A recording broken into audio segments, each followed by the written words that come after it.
All right, Eco Team, we're here to do a vacant unit. So let's go ahead inside and see what we got going on. Right away, we notice it's not in the best condition. So we're obviously seeing that there's trash and other things that have not been cleaned up yet. We're going to start with our baseboards as we're doing a general treatment. Remembering to hold 1 to 2 seconds, trying to avoid hitting up top and focusing primarily on the baseboard. We're also going to avoid hitting things that can be picked up. However, notice we have roach activity. As I am uncovering roach activity, I'm notating that my level of activity is going up from a 1 to a 2. I'm also going to look at other items on the ground to make sure they are not holding harborage for roaches. As in this case, there are roaches between these shelves and the cap and the drawers. I'm also noticing that we have several stages of roach. We have nymphs in various stages along with dead juveniles and adults, as well as a few adults running around here. So now I can safely say that my rating is starting to go up to a 3. I'm now approaching, and here are the appliances that they pulled out of the kitchen. Notice the refrigerator has a lot of roach fecal matter all over it, as well as does the stove, but it's most heavily on the fridge. This is because the refrigerator is the most commonly attacked appliance in the kitchen for the German roach, specifically down here where the motor is. As you notice, heavy amounts of roach fecal all over the cardboard. Behind this is where you're going to find your roach activity. We still have live activity because there's still plenty of food for the roaches. This is all roach poop that they are able to eat and consume and thrive. So even though they unplugged it and it is no longer generating heat, it is still a good food source and arborage area. This needs to be cleaned before the problem can be resolved. We are definitely at a 3, if not going into a level 4 at this point. So for your work order, you would be putting a VC 4 with a plus, but usually it's assumed that there's plenty of dead and fecal around with that. Now that I've determined I'm at least over a level 3, it's a good idea to take this time to go ahead and call or contact your office management and let them know the vacant you're currently in could use a clean out. I would go ahead and call them, let them know that right away. If they go ahead and give you the approval, great. You're doing them a favor. You're also getting some production numbers for that day, and you're getting a jump on the situation and preventing it from becoming a larger problem. If they say no, then go ahead and continue with your treatment, making sure you spray all the cabinets and everything else. You just won't be using a heavy Doxum application. But you'll still use Doxum as a cracks and crevice for your vacants, just not as a general broadcast or as heavy as you would a Cleanout. We have already gotten authorization to do so for this unit, so we're going to go ahead and do a Cleanout. So for that Cleanout, honestly, you're just going to continue your general at this point. Finish spraying. Now when you come into the kitchen, as you're going, open all your cabinets up because you're going to be spraying in these cabinets. Now when you're spraying your B&G chemical, make sure you're applying this chemical primarily to the bottoms of the cabinets here and maybe the sides, okay? We're not really trying to hit high here that hard. Why? Because I'm applying my Doxum here, okay? And I do not want to have overlapping chemicals. So my spray is primarily going to be down on the shelves for where they're crossing because it has a good residual. And I want to leave the corners for where I'm going to be applying my direct spray from my Doxum. So we're going to go ahead and keep spraying here, remembering to keep mostly on the bottoms and sides. I'm also noticing the eggs. This is something you want to make sure to notate in your work order. It is important that those eggs are removed. Remember, eggs contain anywhere from 20 to 50 roaches. Average is about 30 or so. And those can hatch within a few weeks. if not sooner. So the sooner they get rid of that, the better. All right. We're going to come back, hit all our baseboards, getting all our lower cabinets. Also notice I'm not just holding the trigger. I'm pulsating 1 to 2 second pulses. This is so we don't over apply or cause running. It also reduces the amount of chemical you're using. If you hold the trigger, you find you will run out of chemical far more often. So I already know I'm going to do a clean out, so at this point, I'm just trying to get all the baseboards done real quick. Because inspecting, I've already inspected. I know what we need to do. So now I just need to get it done. Alright, also don't forget to check the AC closets. Now with AC closets you're limited on what you can put in here product wise. Usually I'll put a little treatment here on the door edge, but you got to be careful applying chemicals. Remember, even though this is a liquid, it still dries as a powder. And we got to be aware of what kind of stuff we put in a ventilation area. Now you can use baits if you're seeing a lot of activity. Now it's a vacant, so I wouldn't recommend it. Plus, with the gassing and everything, while I won't directly be gassing it, there'll be a lot of indirect gas. So,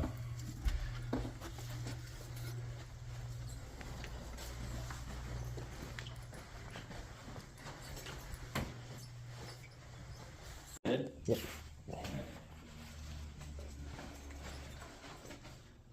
I'm also noticing I got some live activity over here. Don't forget to look up occasionally. They like to get up, especially in this popcorn. They like to get between the popcorn and the wall. So keep an eye on any fecal that might be up there. Oftentimes you'll find them up in the ceiling when a unit has been over-treated. Heavy amounts of chemical on the ground can cause activity to start staying closer to the ceiling. And that becomes problematic because you're limited on what you can use up on the ceiling. Notice on your doors, they love door jams. You got some activity there as well.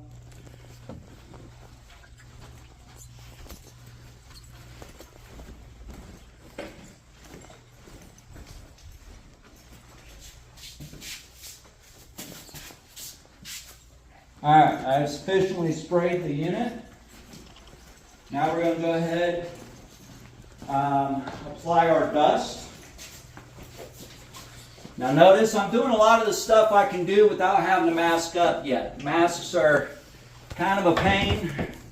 They kind of limit your breathing and whatever, so being able to do all this before masking is helpful, I find. So now I'm just looking for any cracks and crevices. I know normally we're doing 4, 2 down the sides of the stove, 2 down the sides of the dishwasher. However, our stove is out, our dishwasher's here, but we also have openings in quite a few locations. This gives us an opportunity to go ahead and put Delta Dust in as many wall void spaces as we can. This product lasts for like almost a year or more, and it has resistant to water, and it's really good on both roaches and works well on ants. And they both love to run the walls. So the more of this we can have in the walls, the better. So take advantage of any gaps.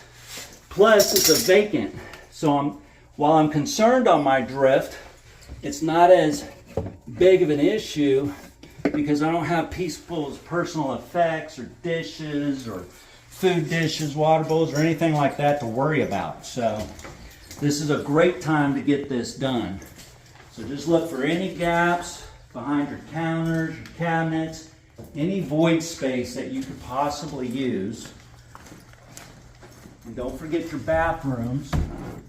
Again, definitely do not apply dust in the AC closet. That's a big no-no on that one. All right, let's also make sure we get the plumbing void in here. A lot of times these little covers can slip back and you can get your tip back there. And then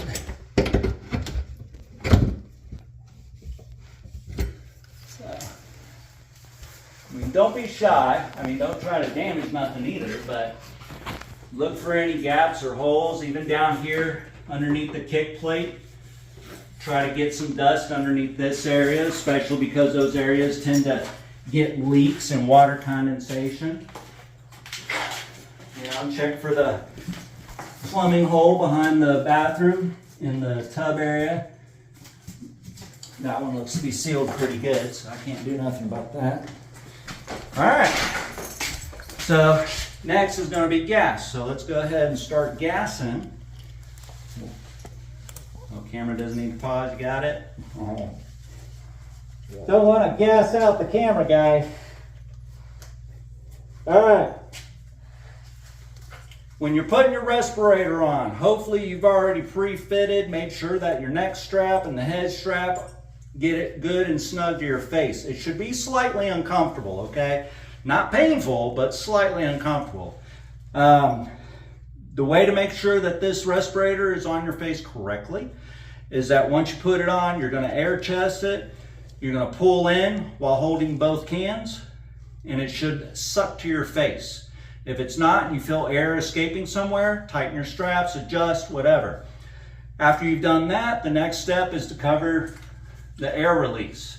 And then you blow into it. When you feel back pressure and your ears feel like they're getting that pressure to the point of almost pop, not that extreme, but kind of that pressure feeling, then you know you've got a good airtight, okay? So let's go ahead and do that now.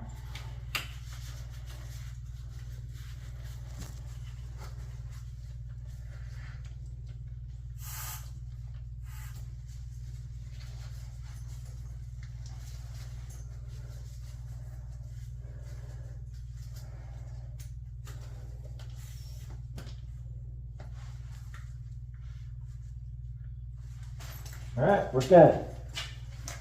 So now I'm going to take my can of Doxum, all right, straw applicator, and we're going to look for all our cracks and crevices, all the little gaps, okay? We're looking for the hiding spots. Where's the nest?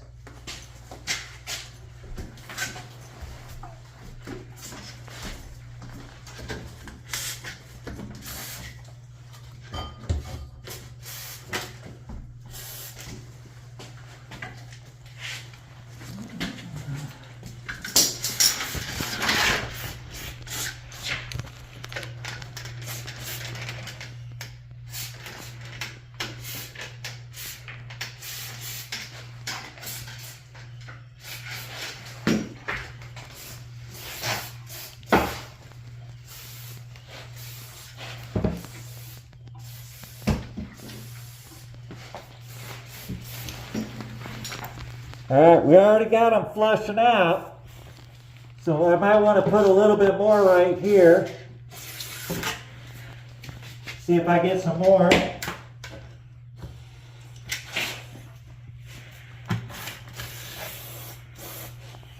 So we definitely got some activity in this area.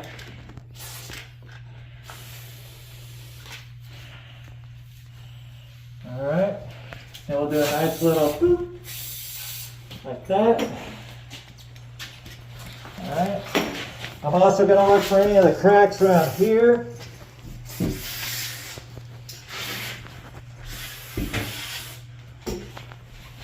And the door frame.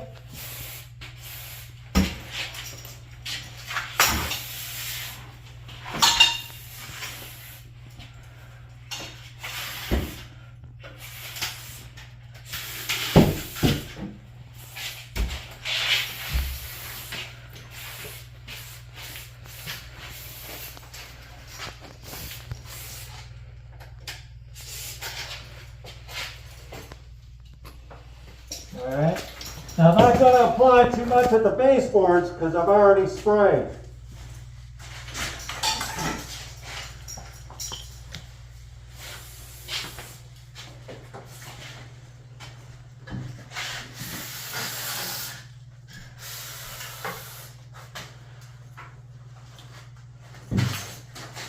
Don't forget about these cabinets.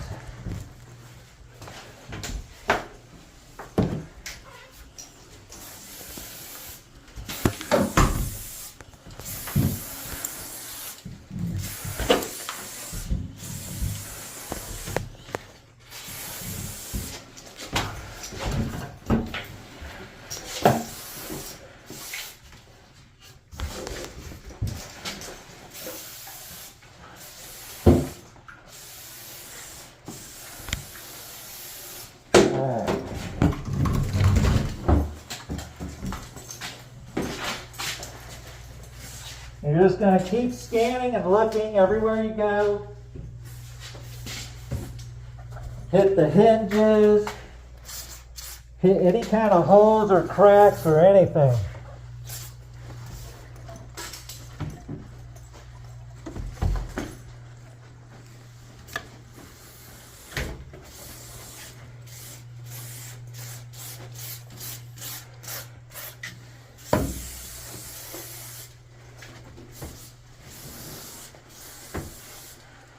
There we go.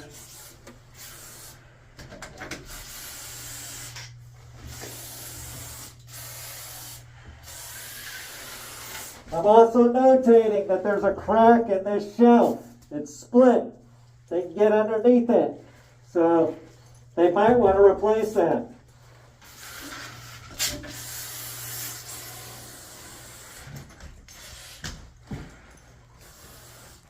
I got some meth activity over here. Little bitty guy right there. All right. We're going to keep going.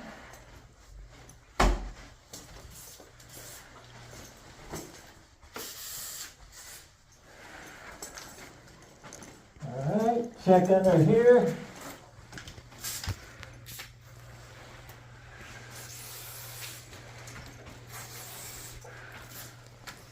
Also run along this track. They love to get in there.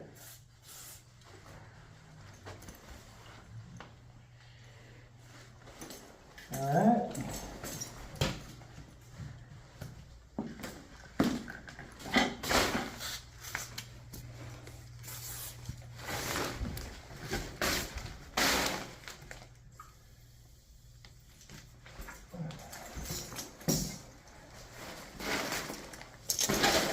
All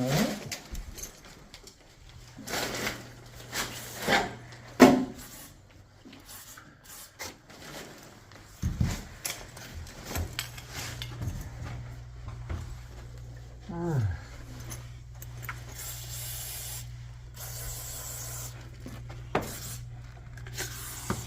And if you're not entirely sure what a box is or contains, don't try to directly penetrate, just around it.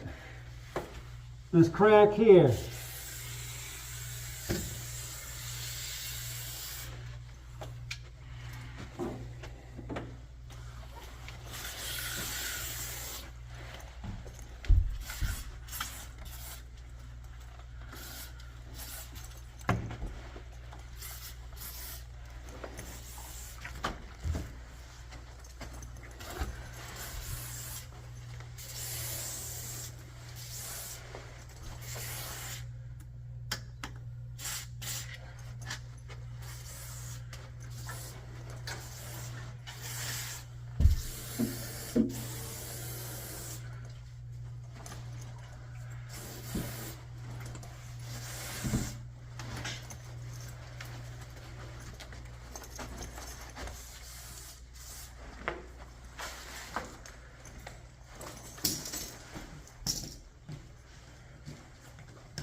Also notate things that look like they've got pre-existing water issues.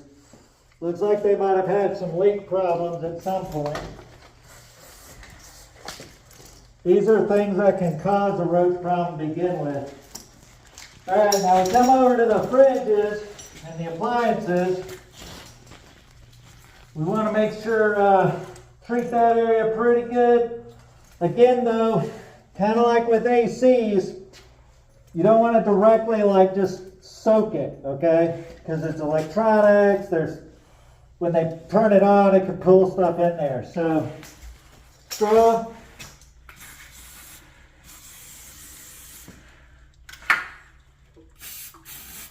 I kind of let it go underneath.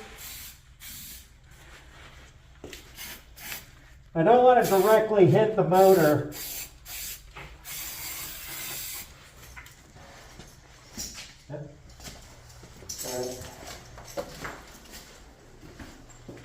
But honestly, with appliances, they have to clean them, honestly.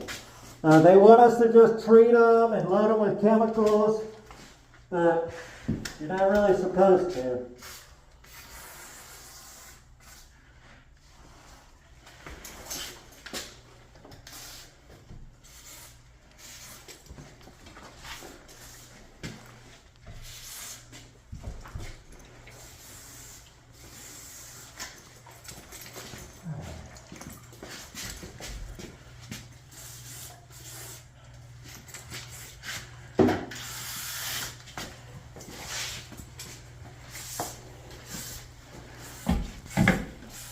So again, I'm mainly staying up top, hitting all the cracks and crevices.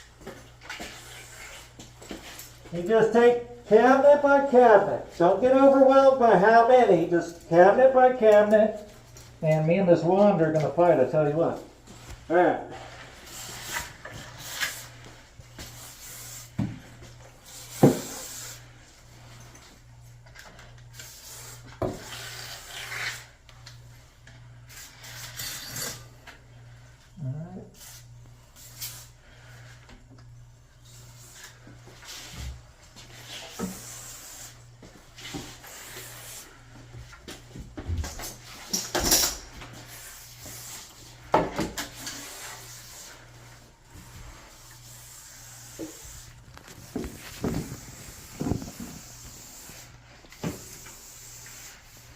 The key is to get the gas as close to the nest as you can.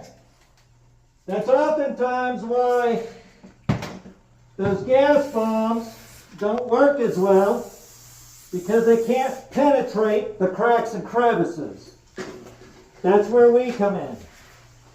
And that's why our treatment oftentimes is better.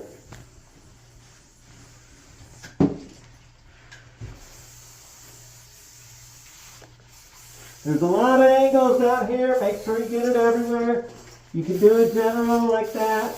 Once you're done, just get a nice coat. But generally, you want to get cracks and crevices. Cracks and crevices. All right.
Make sure you get around the hood as best you can.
And then you kind of